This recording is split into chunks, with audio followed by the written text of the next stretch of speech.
Ibu bapak, saudari-saudara, sobat Komsos yang terkasih. Selamat berjumpa kembali dengan Renungan Minggu Komsos Gereja Santa Maria Immaculata Paroki Tarakan. Hari ini kita memasuki Minggu Biasa yang ke-32. Bacaan yang akan kita renungkan diambil dari Injil Matius bab 25 ayat 1 sampai dengan 11. Kutipan ini menceritakan tentang 10 gadis, yang mana 5 gadis disebut gadis yang bodoh dan 5 gadis yang lain disebut gadis yang bijaksana. Perumpamaan ini dipakai oleh Yesus untuk menjelaskan tentang kerajaan Allah. Maka kita lalu ingat, ini berarti perumpamaan jendela. Yesus ingin menjelaskan mengenai misteri Allah. Mengapa Yesus memakai contoh 10 gadis untuk menjelaskan misteri Allah? Pada zaman Yesus, kebiasaan orang Yahudi untuk pesta perkawinan cukup unik. Puncak pesta perkawinan adalah ketika mempelai pria datang ke rumah mempelai wanita. Dan kedatangan mempelai pria ini seringkali diulur-ulur, tidak pernah jelas waktunya. Karena mempelai pria ingin memberi kejutan kepada mempelai wanita, supaya kerinduannya semakin besar, kerinduannya semakin menggebu-gebu untuk berjumpa dengan sang kekasihnya.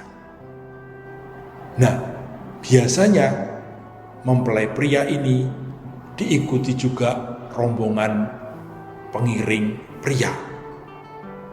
Nah, 10 gadis yang menantikan kedatangan mempelai pria ini ingin bergabung dengan mempelai pria masuk ke dalam pesta.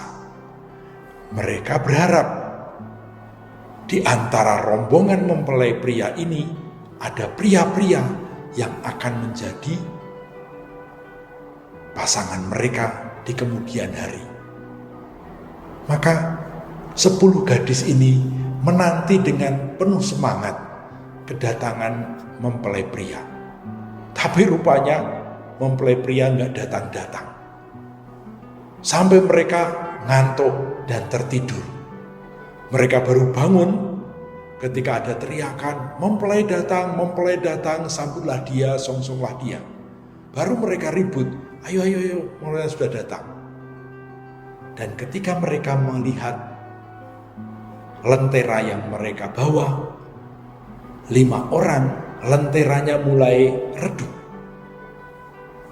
minyaknya kurang, dan celakanya mereka tidak membawa persiapan cadangan minyak. Maka mereka ini disebut gadis-gadis yang bodoh. Sedangkan 5 yang lain, lentera mereka juga redup, tapi mereka mempunyai cadangan minyak.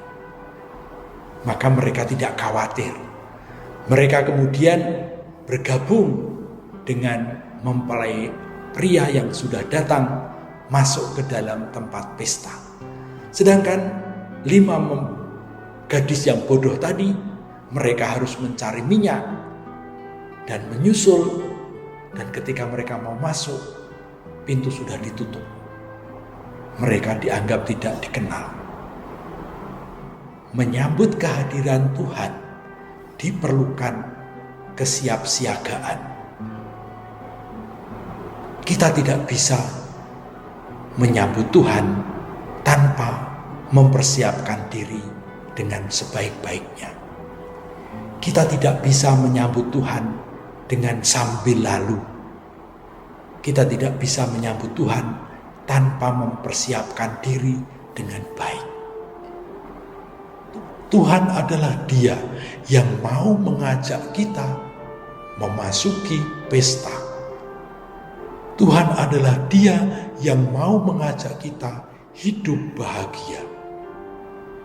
Tetapi dari pihak kita juga perlu melakukan sesuatu.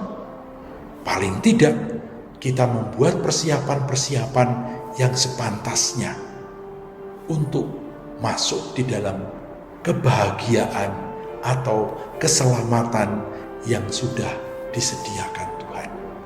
Tuhan tidak akan menolak siapapun untuk ikut serta, asal dia pantas mempersiapkan diri dengan baik. Sudah berbulan-bulan di banyak tempat orang tidak bisa merayakan Ekaristi. Banyak yang merayakan Ekaristi di rumah secara online, secara streaming. Pada awal-awal semuanya bersemangat. Meja disiapkan dengan taplak khusus, lilin dinyalakan, dipasang salib, kemudian semua duduk dengan pakaian rapi, melihat Ekaristi yang ditampilkan di televisi. Semuanya kusuk berdoa. Namun setelah 2-3 bulan kemudian, virus corona ini tidak selesai-selesai. Banyak juga yang mulai bosan, mulai jenuh dengan misa streaming. Apalagi hanya komuni batin. Rasanya ada yang kurang. Seorang teman bercerita, minggu pagi mereka ikut Ekaristi online.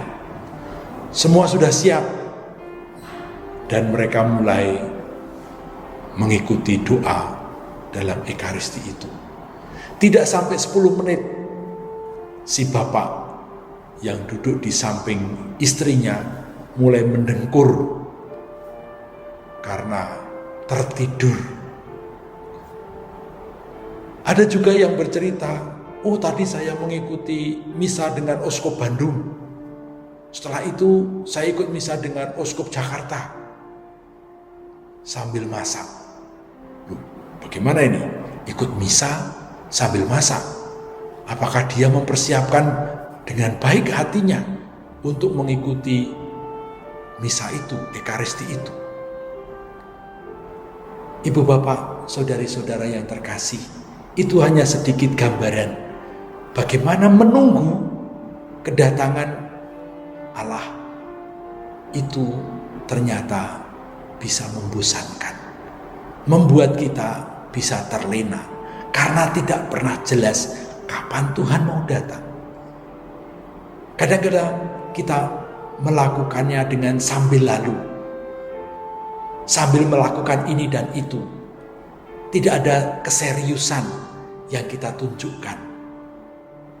Yesus melalui bacaan hari ini mengajak kita untuk membuka hati dengan sepenuhnya kepada kehadiran Allah. Tuhan yang hadir harus disambut dengan penuh kesadaran, kesiapan hati, kesiapan diri, lahir dan batin. Mudah-mudahan dengan pengalaman COVID Corona ini, kita juga semakin menghargai perayaan Ekaristi, perayaan perjumpaan kita dengan Tuhan.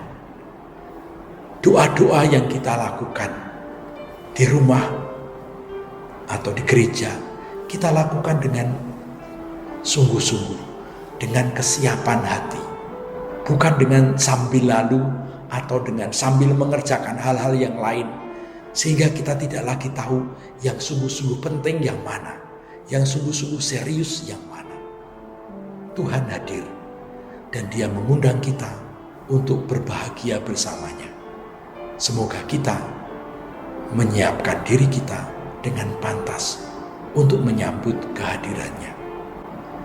Kemuliaan kepada Bapa dan Putra dan Roh Kudus, seperti pada permulaan, sekarang, selalu, dan sepanjang segala abad. Amin.